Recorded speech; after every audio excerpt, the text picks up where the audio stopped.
आज हम मौजूद हैं उचाना विधानसभा के अंदर। जी हाँ, उचाना विधानसभा में अभी हम मौजूद हैं और पंचायती चुनाव को लेकर आज जो माहौल बना हुआ है उसकी कवरेज आपको पूरा दिन दिखाएंगे। हमारे साथ बातचीत करने के लिए मौजूद है प्रोफेसर जी, इनसे बातचीत करवाएंगे कि किन मुद्दों को लेकर वो इस इलेक्शन में उतरे हैं, क्या विजन है, क्या इनकी आगे की रणनीति है।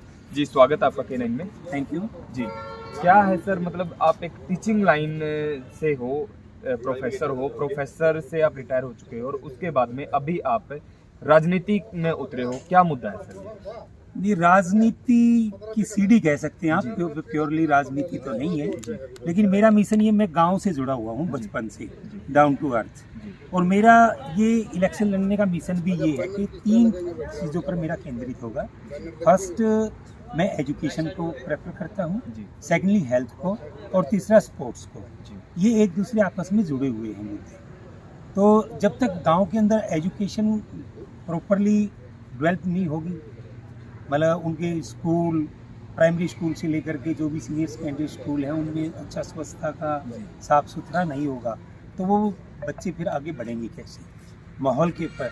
सेकेंडली, गांव के अंदर जो डेवलपमेंट है, वो डेवलपमेंट एक पढ़ा लिखा जो समझ सकता है, एक बना देते हैं हम। वोटर के हाथ में है, डेमोक्रेसी यही है, उनको जो भी पसंद आता है। लेकिन मैं एक तो रूरल डेवलपमेंट की ध्यान रखता हूँ। सेकेंडली, फिर हेल्थ जो है, हेल्थ के प्रति अवेयर, मतलब हमारी माँ बेटियाँ हैं, बच्चियाँ हैं, स्कूल के अंदर जाती हैं, तो उनको बड़ी दिक्कतें आती हैं कई बार। तो उसको लेकर के मैं चाहता हूँ, अगर मुझे वार्डवासी मौका देंगे तो इसके प्रति मैं उनको जागृत करूँगा। गांव-गांव में जाकर के, पूरे वार्ड जो है मेरा गांव है, एक समाज है मेरा। थर्ड ये है कि स्पोर्ट्स के ऊपर भी मेरा केंद्रित रहेगा, क्योंकि स्पोर्ट्स में जब तक हम वो नहीं करेंगे, हेल्दी नहीं होंगे बच्चे।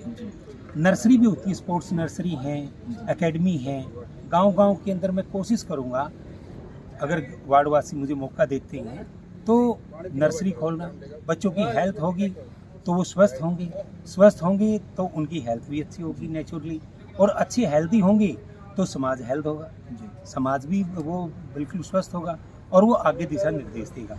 और सबसे बड़ी बात है कि छोटी छोटी बातों पर भाईचारा वो हो जाता है। तो मैं यही चाहूँगा कि भाई जो भाईचारा है उसमें सद्भावना हो, एक सर्व समाज मिलकर के, कोई भी अगर गांव की समस्या आ जाती है, सरपंच है, पंच हैं, मुझे मौका मिलता है तो जिला पार्षद के रूप में, टीचर्स हैं वहाँ स्कूल के, सारे मिलकर के एक सामूहिक निर्णय लें कि भाई जितने भी हमारे से हो सके हम वहीं बैठ कर के फैसला लें। यही पंचायत का मतलब होता है। ये पंचायत के माध्यम से ही फिर आगे MLA हैं, MP है, बड़ी बड़ी सरकारें बनती हैं। लेकिन सबसे छोटी सरकार कहिए या एक PD कहिए या CD कहिए, इसको ये ज़रूरी है। और जब तक ये एक सद्भावनापूर्ण वहाँ पर माहौल नहीं बनेगा, तो नेचुरली कोई भी काम ना डेवलप का होगा, ना कोई ग्रांट इतनी आएगी, ना एजुकेशन होगी। ये सारा का सारा डिपेंड करता है सद्भावना पर। मेरे सर, अभी आप जब डोर टू डोर कैंपिंग के लिए जा रहे हो, गांव टू गांव जा रहे हो आप, तो क्या लगता है, क्या माहौल है अभी? नहीं, मैं जैसे मैंने अभी कल परसों तो सिंबल ही मिला है, उगता हुआ सूरज। तो कल मैंने एक पालुआ गांव किया है, तो हर गली के अंदर मैं जहां भी जाता हूं कोई स्टूडेंट मिलता है और बहुत बड़े खुश होते हैं बच्चे कि सर आप पहली बार एक पढ़ा लिखा है तो हमें मौका मिला है। और मैं भी यही कहता हूं, अगर आप मुझे मौका देंगे वार्डवासी, तो मैं जो उम्मीद रखेंगे मेरे से, क्योंकि एक पढ़ा लिखा व्यक्ति होता है ना, वो ये देखेगा कि भाई प्रशासन और सरकार दो हैं, क्योंकि उसकी डायरेक्ट कोई पावर नहीं है, इतनी ग्रांट है, ग्रांट वो उसको डिस्ट्रीब्यूट करनी है गाँव के अंदर, वो कर देता है। लेकिन मैं उनकी आवाज़ बनूंगा सरकार के समक्ष। कोई भी उनकी समस्या गाँव की, 9 के 9 गाँव की, मेरे 9 के 9 गाँव हैं, मैं उसमें एक भी ये नहीं लगाता कि भी मेरा अलग गाँव है। इक्वल डिस्ट्रीब्यूट होगा जो भी ग्रांट आई, और मैं उनकी आवाज़ बन के, उनकी अगुवाई करके सरकार के सामने भी और प्रशासन के आगे भी उनकी बातें रखूँ। मेरे सर, आपके अलावा जो आपका वार्ड है यहाँ पे, तो 7 कैंडिडेट और है, 8वें आप हो, क्या लगता है कि क्या किस प्रकार से जीत पाएंगे आप? नहीं, मैं जो दूसरे कैंडिडेट हैं, मैंने अभी तक उनके बारे में, ठीक है सबका राइट है, कोई भी आए, 9 कैंडिडेट थे, एक ने विड्रा कर लिया है, और मैं इसको ना तो जाति पर लेकर जा रहा, मैं पूरे समाज को अपना परिवार मानता हूँ। सामाजिक और एजुकेशन, मैं एजुकेशन के लिए लड़ाई लड़ रहा हूँ, रूरल डेवलपमेंट के लिए, गाँव के विकास के लिए। उनकी जितनी भी समस्याएं होंगी, चाहे गली है, कुआं है, शमशानों की कई बार बड़ी समस्या आ जाती है पानी बारिश के समय, तो वो कैसे, तो एक रास्ता, मतलब ये जो चीजें है ना, मतलब छोटी छोटी कमियां हैं गांव के अंदर बिल्कुल, और जो सामाजिक कुरीतियां हैं वो मिल करके हम उनको दूर करने का प्रयास करेंगे। और मुझे नहीं लगता कि भाई मेरे वार्डवासी जो हैं वो मुझे पूरा सहयोग कर रही हैं और ज़रूर विजय मतलब मेरे को दिलाएंगे, और मैं 24 घंटे उनके पास में रहूँगा। ये नहीं है कि भाई कई क्या करते बन करके 5 साल दिखाई नहीं देते, लेकिन मैं ऐसा नहीं है। मेरा ऑन रोड खटखड़ के अंदर निवास है, कनेक्टिविटी है, हर मतलब 10 से और 11 किलोमीटर मैक्सिमम रास्ता है, तो कितना टाइम लगता है, 24 घंटे में उनके लिए अवेलेबल है। तो मेरा सर, अभी जो आपके अलावा 7 कैंडिडेट और हैं, तो आप किसे मानते हो कि भाई यदि मुझे कोई बराबर का लगता है तो मेरे बराबर में ये कैंडिडेट है जो मतलब थोड़ा बहुत मुझे बीट कर सकता है या मेरे कंपैरिजन में हो सकता है? नहीं, मैंने कल का पहला गांव में था, अब मुझे रिस्पांस बहुत ज़बरदस्त मिल रहा है। अब मैं गांव में जाऊंगा तो 2-3 दिन के बाद ही ये बात कह सकता हूँ। अभी मैं इस बात में कोई कमेंट्स नहीं करूँगा, तो क्योंकि अब मुझे पता ही नहीं है कि वो किस मिशन को लेकर के चल रहे हैं। मेरा मिशन तो स्पष्ट है, एजुकेशन, डेवलपमेंट, स्पोर्ट्स और हेल्थ, ये 4 चीज़ें हैं ना।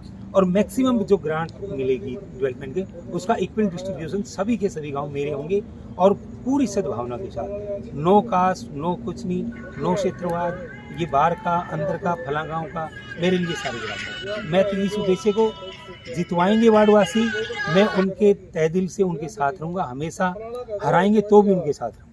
जो हमारे जो दर्शक आपको देख पा रहे हैं अभी, तो क्या कहना चाहेंगे उनसे, किस प्रकार से अपील करेंगे आप अपने? नहीं, मैं तो ये अपील करता हूँ भाई, आप वोट मांगने का सबको अधिकार है, मेरे अलावा जो दूसरे कैंडिडेट वो भी मांगेंगे, लेकिन आप ये देखें कि अगर पढ़े लिखे को बनाते हैं, अब मैं कोई भी काम होगा, मैं आपकी आवाज़ तो बनूंगा, और भी जो दूसरे हैं, सोशल वर्क हैं, डेवलप के काम हैं, कोई और हैं, तो उसके अंदर प्रशासन को लेके आना, सरकार को लेके आना, और दूसरे एक इसके अतिरिक्त क्या है, हम एक कमेटी बनाएंगे गांव वाइज, जो बच्चियों को हमारी यदि आप चुन लिए जाते हो, तो आपका सबसे पहला मकसद होगा तो हम एक कमेटी को गठित करेंगे। एक कमेटी को गठित करके जो हमारी लड़कियां बेटियां हैं, उनको इतने ऐसे एजुकेटेड करो कि वो कम्पिटिटिव एग्जाम की तैयारी करें पहले तो, और फिर आज प्राइवेट सेक्टर का दौर है, वो उनके अंदर एक स्पीकिंग पावर जब तक नहीं होगी, और ये मतलब मैं जैसे स्कूलों के अंदर है, टीचर है, मैं उनसे भी बात करूंगा, कॉलेज का प्रोफेसर रहा हूँ, तो भाई आप इनको इस तरह की एजुकेशन दो, साथ में से एक पीरियड हमें एक्स्ट्रा लगाना पड़े, तो ये स्वावलंबी बने, किसी के ऊपर डिपेंड ना रहे। मेरा मतलब मेन उद्देश्य ये रहेगा। डेवलपमेंट तो है ही, रूरल डेवलपमेंट तो, और वो भी क्या है, वो तो ग्रांट है, ग्रांट में मैक्सिमम लेके आऊँगा जितनी मेरे से होगी, और वार्डवासी जितवा देते हैं, उसके बाद कोई पद मिलता है वहाँ, क्योंकि चेयरमैन तो महिला का है, तो डिप्टी चेयरमैन वगैरह है, अगर वो ऐसा वार्डवासियों का आशीर्वाद रहा तो कोशिश करेंगे, और मैक्सिमम ग्रांट जो है वो लेकर के सभी गांवों के अंदर मैं डिस्ट्रीब्यूट करूँगा। मुझे कोई किसी प्रकार की वो नहीं है, बस मेरे लिए वार्डवासी हैं, और मैं चाहता हूँ कि वार्डवासी मुझे अपनाएं। जी, आपका चुनाव चिन्ह क्या रहेगा? चुनाव चिन्ह रहेगा नहीं, मेरा चुनाव चिन्ह उगता सूर्य है। उगता सूर्य? हाँ, उगता सूरज है, और ये प्रकाश जो है सारे गांवों के अंदर फैलाएगा। जैसे सुबह उगते ही पूरे के पूरा प्रकाश फैल जाता है, तो मेरा यही उद्देश्य रहेगा कि पूरे गांव को उज्जवल